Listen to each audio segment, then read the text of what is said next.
ह्या जगामध्ये सगळीकडे एकच व्याप्त आहे, ती म्हणजे शक्ती, एनर्जी. ती एकच आहे. ती निर्माण पण करता येत नाही आणि नष्ट पण करता येत नाही. ती फक्त शिफ्ट करता येते, बदलता येते. मग ती चल वस्तू असतो किंवा अचल असो, म्हणजे लिव्हिंग थिंग किंवा नॉन लिव्हिंग थिंग. ही जी शक्ती, ही जी एनर्जी, तिचं एकच स्वरूप असतं की तिला फक्त यूज व्हायचं असतं. जर तुम्ही तिचा यूज नाही केला तर ती मिसयूज होते. म्हणजेच जर घरामध्ये आपण डाळ, तांदूळ, धान्य, ड्रायफ्रूट, फ्रूट, फळभाज्या जे काही ठेवलेलं असेल ते जर आपण काही काळ वापरलं नाही, त्याचा जर यूज केला नाही खाण्यासाठी, तर त्यात काही दिवसांनी काय लागायला लागतं? आळ्या किंवा किडे. आणि ते स्वतःला यूज करून घेतात. पण ते कसं यूज होतं? चुकीच्या पद्धतीनं. बरोबर आहे?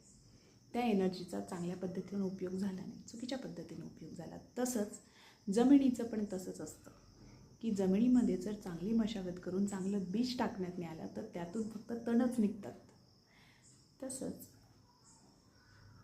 आपल्या मेंदूचं, आपल्या विचारांचं पण असतं.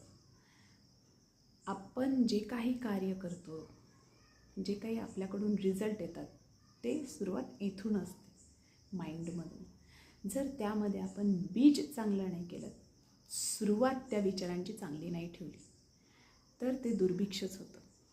म्हणजे आपण आपल्या मेंदूला, आपण आपल्या बुद्धीला जर चांगले ऑर्डर नाही दिले, दुसऱ्यांच्या सेवेसाठी, दुसऱ्यांच्या चांगल्या होण्यासाठी जर आपण आपल्या मेंदूला ऑर्डर नाही दिले, तर आपला मेंदू, असं म्हणतात ना, खाली दिमाग शैतान का घर, चुकीच्या पद्धतीनं कार्य करायला लागतो.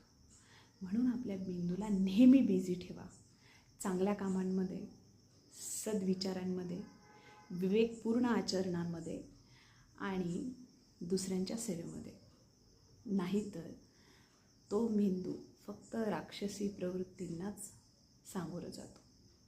मग त्यानंतर आपण काही नाही करू शकत. मग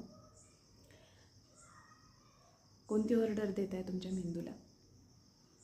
तुमच्या एनर्जीला यूज करताय का मिसयूज करताय? विचार करा. भगवंत तुम्हाला सद्बुद्धी देव.